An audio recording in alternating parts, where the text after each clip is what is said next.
Considérons de plus près le Seigneur Jésus comme étant l'objet et la mesure de Dieu pour l'œuvre du Saint-Esprit en nous, cette nature entièrement autre qu'il représente. Et il y a un certain nombre de passages qui tous insistent sur la vérité. Ces passages des évangiles doivent être certainement avoir joué un rôle dans l'éducation des disciples. Il y a eu en premier lieu l'affirmation ou la déclaration faite aux Juifs, une chose terrible à dire en présence de ses disciples. Il y avait là des Juifs qui avaient fait profession de croire. Le Seigneur soulève pour eux la question de l'état du disciple. Il dit à ces Juifs qui avaient cru à lui.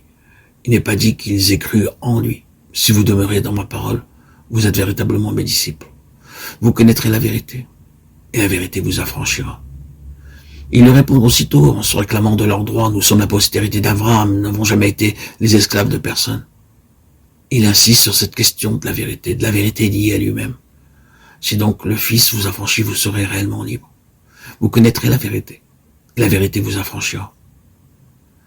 La question de la postérité à laquelle ils appartiennent est soulevée et associée à cela.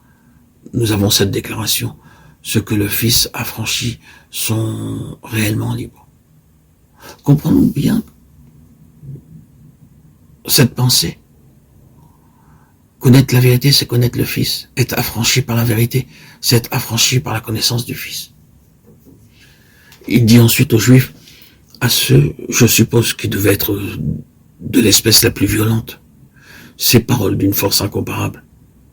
Le Père dont vous êtes issus, c'est le diable, et voulait accomplir le désir de votre Père. Il a été meurtrier dès le commencement, et il n'a pas persévéré dans la vérité. Il est menteur et le père du mensonge. Jean 8, 44. Quand il profère ce langage terriblement fort, et demeure entièrement sur cette question de la vérité comme étant liée à lui-même. Ensuite, lorsque nous arrivons au chapitre 14, il est seul avec ses disciples. Et Philippe lui demande, Seigneur, montre-nous le Père et cela nous suffit. La réponse est alors, il y a si longtemps que je suis avec vous et tu ne m'as pas connu, Philippe. Celui qui m'a vu a vu le Père. Puis vient encore une autre question dans l'école. Seigneur, nous savons où tu vas. Comment serions-nous dans le chemin? Je suis le chemin, la vérité. Je suis la vérité. La vérité, ce n'est pas une chose. La vérité, c'est une personne.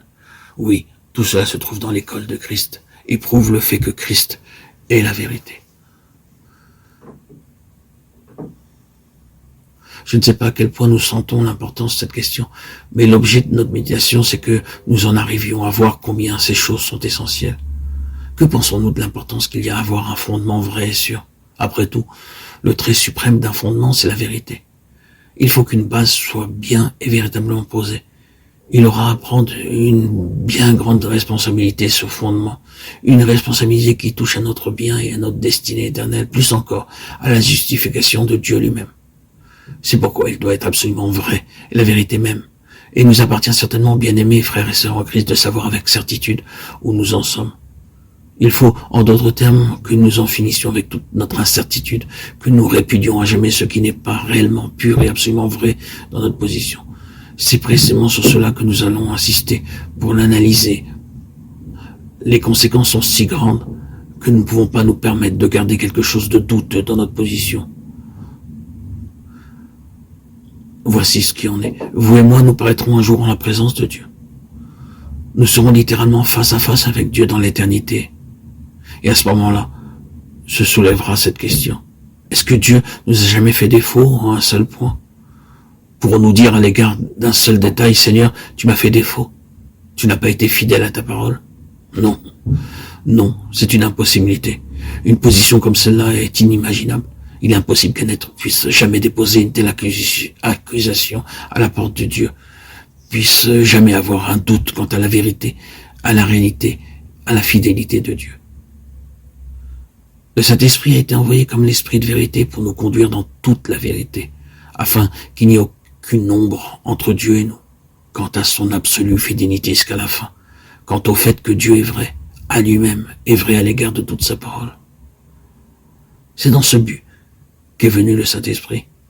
Si cela est vrai, Le Saint-Esprit agira donc à l'égard de tous les disciples dans l'école du Christ de manière à saper tout ce qui n'est pas vrai, ce qui n'est pas pur, pour que chacun de ses disciples se tienne sur un fondement qui puisse subsister devant Dieu au jour de sa justification complète et absolue.